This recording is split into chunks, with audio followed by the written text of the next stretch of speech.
Olá, olá. Hello, hello. Here we are with Francisco Benedito from Climate Trade, Spain. Francisco was part of our 2020 event and is speaking with us in the GreenTech Talks from GreenTech América Latina. It's a big pleasure to host you here, Francisco. I'd Thank like you, to Tiago. ask, thank you for coming. I'd like to ask you, would you be able to introduce yourself with one word? Oh, one word. Okay. Um, I'm a climate, let's say, innovator. Let's say we could say. Oh, But thank you. The innovation is all around your activity, and of course, it's a big pleasure to have you here because of not only the Series A process that your company has passed, but also the work in the past related to blockchain, carbon credits. Tell me a little bit about climate trade, please. well, thanks, Tiago, first for inviting me. It's been you are a real reference in Brazil and in America Latina with Latin America with all the good things that you are doing with your program. And like basically with climate trade, we started back in 2018.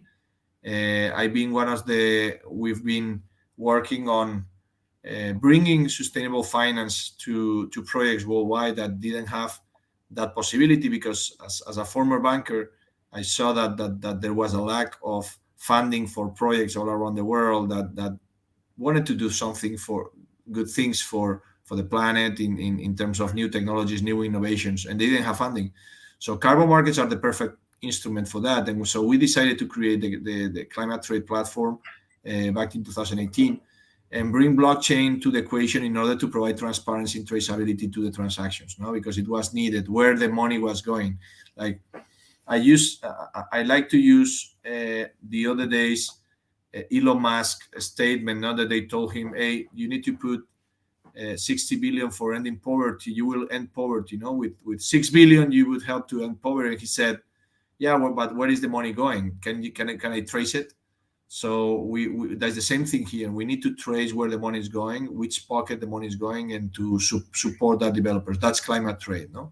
So climate trade it was the first blockchain marketplace in the world, and we gained the recognition of the UN 2018, and from there we've been moving along, innovating in the space. I think that we've been bringing a lot of innovations to the climate space, and we keep bringing innovations to the climate space today, like many technological products in the climate space that we are bringing. And yeah, that's basically it, no?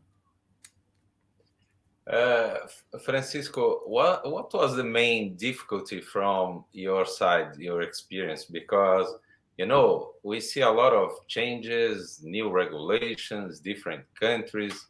We know you are global. What was the biggest difficulty, and how do you think you could overcome? I know you're speaking about innovation, but how was it? It was Like how big difficulties are always when you get to a market that is like let's say has a story on who is in that market already, and they don't want to let other players, or at least they don't want to innovate at some point in something that they have under control, no?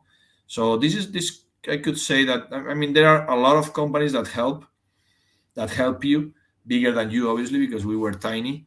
Not anymore, but we were tiny. And but there are others that yeah, they put you stones in the road, and they try not to help, in order to not bring innovation of something that they have under control, as I said, no? And so that could be one thing. And in the other side, whenever you grow in other countries, and I like to put the example, when I went to China. I mean, I mean, one part of my life I was going a lot to China because of working for my father. And I remember when I went to McDonald's and the hamburger tastes different, no? So obviously you say, like, whenever you have a product, you have to adapt it to the countries you are going, no? In our case, it's not that much adapting the product, that also it is, because you have to adapt the type of product you are selling there. I mean, in terms, in this case, in credits, no? If I go to US, I want to sell more credits in the US because the companies in the US want to buy projects in the US. But at the same time, is adapting your way of doing things, your way of approaching the customers, your employees, if they are used to work with that type of people or not, because we have different cultures, no? So I think that the second challenge is adapting your company to the new countries you are going, making a good go-to-market strategy and then enter and position yourself, because at the end your product is good. If your product is good, you had success on doing the same thing in another place. You just have to adapt it. Many of the unicorns or many of the companies that got success in the world are copycats, and they just got it, at least in a lot in Europe. No, they get an idea in United States or another country, they bring it and they adapt it here with the particularities of the country. No, so yeah, that's pretty much what we are doing. No, now that we are spending.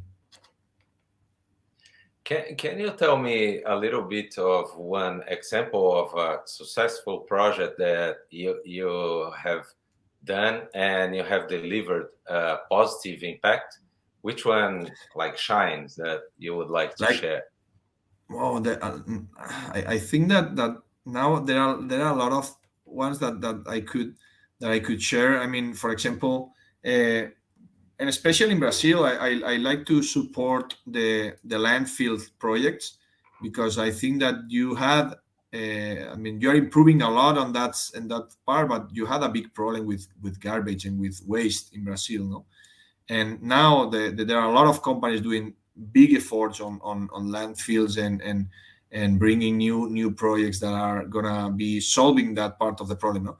But so basically, we put that project in front of our customers, in front of our corporates, or in front of our end users, no? But for example, one project that I'm very happy to share today is like the last one we did with Santander and Mastercard, that we are allowing the users of the customers of Santander to calculate and compensate the carbon footprint of their bank statements. No, so with my credit card, I pay everyday things. So we calculate which is the carbon footprint of that things that I'm buying, and then we give the opportunity, the possibility of offsetting that transactions, and we certify that to the end user, not only B2C but B2B2C. B2B2C and B2B2E. So the corporates that their customers have that credit cards, they can also compensate and can make the accounting for the CO2. Wow, that's very interesting. I didn't know this project, and I think it's very powerful. Congratulations. Yeah. I hope we can expand it now also to Brazil, because they have a big branch there, Santander. So I hope we can bring it there at the end of the year, before the end of the year. And do you have impact goals inside your company? Can you share a little bit what are those goals, if you have it? Well, we have values. Obviously, we have a purpose. We have values. We've been working on that since the beginning. No, the purpose of becoming a organization that can make a difference on these three that we all have. An exponential organization based on climate. That's what we want to become. And basically, the goals we have, the impact goals we have, is to support in every country that projects that are doing the biggest positive impact. At the same time, support that countries that wanna do it for the good of the planet, no? That really wanna do the things properly, correctly, in terms of their development of their own projects also in the country, their carbon inventories, their carbon projects, no, in the country. How can they do it, no? And generating impact also by supporting in every country the things that are more needed, no? I mean, if you say, hey, you need only reforestation in Spain, for example, say maybe not. Maybe it's not the most important thing to do. No, maybe I remember when I was talking to the mayor of the office of the mayor of Miami, of New York, sorry, some time ago, in a program that the European Union took us, and they were saying that they have their own company in the city that take the garbage and the rest of, especially the rest of the food on the restaurants, the rests of the food of the restaurant, and they bring it and they make compost for the agriculture. So I mean, why cannot we replicate that in other countries? No, so I mean, in why cannot the mayors of every single place do that with a non-company, internal company, or an outsourced company? I don't care, but we can generate. There is a way of generating a positive impact. So we want to go to the places, and we want to help in the places that with supporting these technologies or supporting these people that they are doing the best for their communities to generate more impact. And that's behind our ideal, is behind our purpose. We don't want to, this is not about making money selling carbon credits. No, this is about generating positive impact by selling carbon credits and by providing funds to the people that generates that project.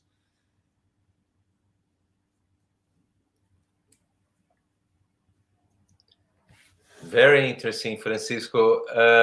What advice would you give for green tech entrepreneurs?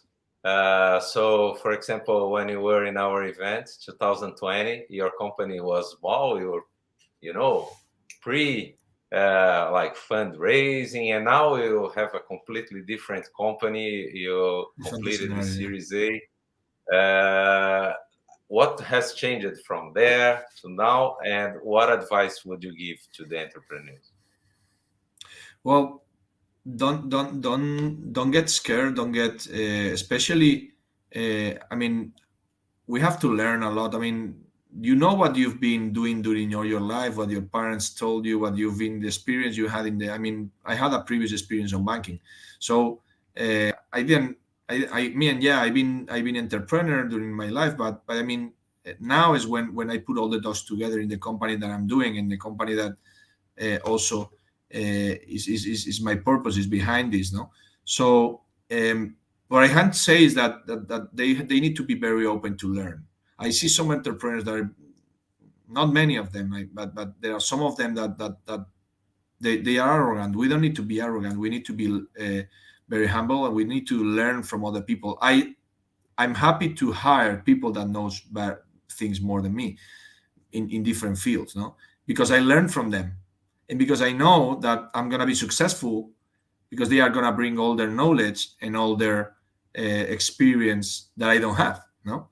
So we just incorporated one of the director of partnerships of MasterCard to the company as head of partnerships just today, and she's we just finished now with one all hands with all our team talking about this, and she was just providing new things, new ideas, new contacts, new networking and experience from his life, because at the end it's experiences that we have. So don't, and when I say don't be scared, is don't be scared of failure, don't be scared of mistakes. I mean, he's a good friend that also that is a good is working with us part-time.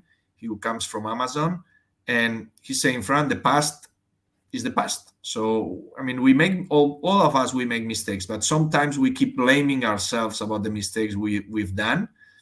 The past is not important anymore. It's important what you do from now on, no, from present to the future. So I mean, I think that we have to see it as learnings. No, and sometimes it's not easy for entrepreneurs because we are very perfectionists.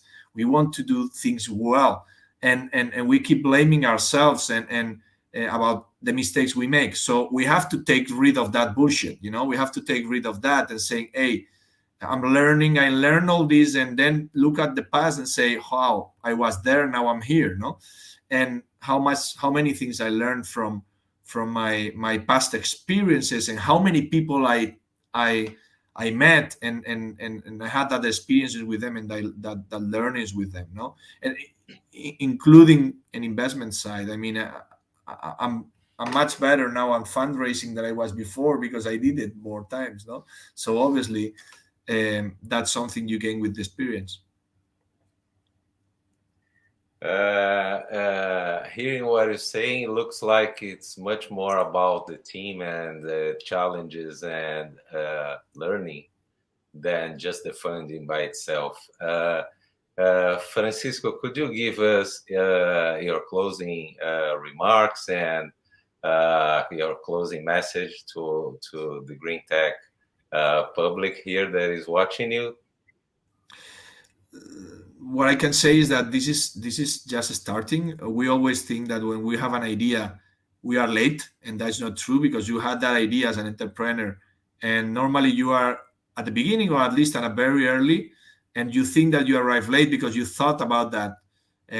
We are in a great moment for clean tech, for innovation in the green space.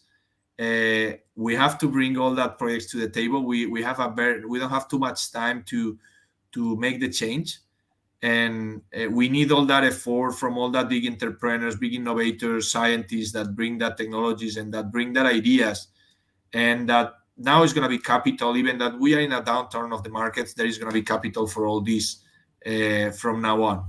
So just be very positive on what we have ahead of us, and just be confident. Be confident.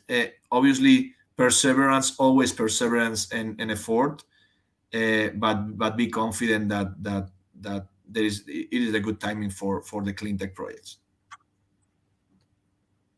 Well, I'd like to thank you once again, Francisco, for the interview today with us here for the GreenTech Talks of GreenTech América Latina.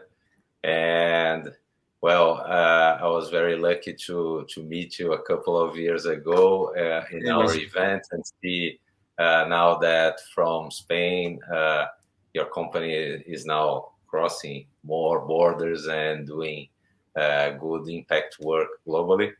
And I'll recommend for everyone to keep an eye on climate trade and the developments. And of course, I think that it was very valuable experience shared for the green tech entrepreneurs that watch our event and participate in our selection process yearly. So thank you very much once again. And thank you, Tiago. I know you're very busy and moving to US, etc., etc. So it was a big pleasure to host you here. Thank you, Tiago. It's been a pleasure, man, since we met 2 years ago, and it's been, you're a great person, great entrepreneur, and you're putting a lot of effort on what you're doing. So thank you for all what you're doing. Thank you. Take care.